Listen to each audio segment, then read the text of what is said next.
सध्या महसूल विभागाचा एक मुख्य विषय सांगतो. अप्पर तहसीलदार कार्यालय असो, तहसीलदार कार्यालय असो, या ठिकाणी दुष्काळ सदृश स्थिती असेल, तिथल्या परिस्थितीचा कुठलाही विषय वरिष्ठ कार्यालयास यांनी देत नाही. यांनी इतकं व्यस्त झालेलं आहे रस्त्याच्या केसमध्ये, लोकांची पिळवणूक करण्यामध्ये इतकं व्यस्त झालेलं आहे, त्यांना वेळच नाही. जत तालुक्यातील लोकांना, शेतकऱ्यांच्या रस्त्याची केसेस मिटवायला वेळच नाही. आता त्यांना कुठलाही त्यांचा वैयक्तिक फायदा असेल तरच आता त्यांचा विषय पुढं पेन सरकतंय आणि नाही.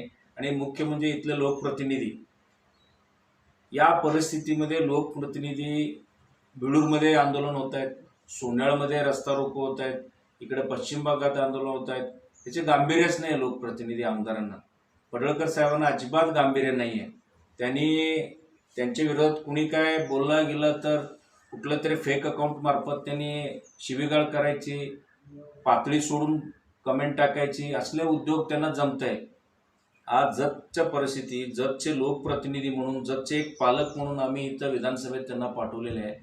इथले लोकांचे, जनावरांचे प्रश्न काय, म्हैसाळचे पाण्याचे आवर्तन काय, मंगळवेढ्याला पाणी सुरू आहे, सांगोलीला पाणी सुरू आहे, आणि तुम्ही इतकं राज्याचं देशाचं नेतृत्व करताय. अथणी तालुक्यातली परिस्थिती काय, बबलेश्वर विजापूरची परिस्थिती काय, सांगोलीची परिस्थिती काय, मंगळवेढा काय, इथं सहल करून या आणि आमच्या तालुक्याची काय परिस्थिती आहे तर तुम्हाला जाणीव होईल.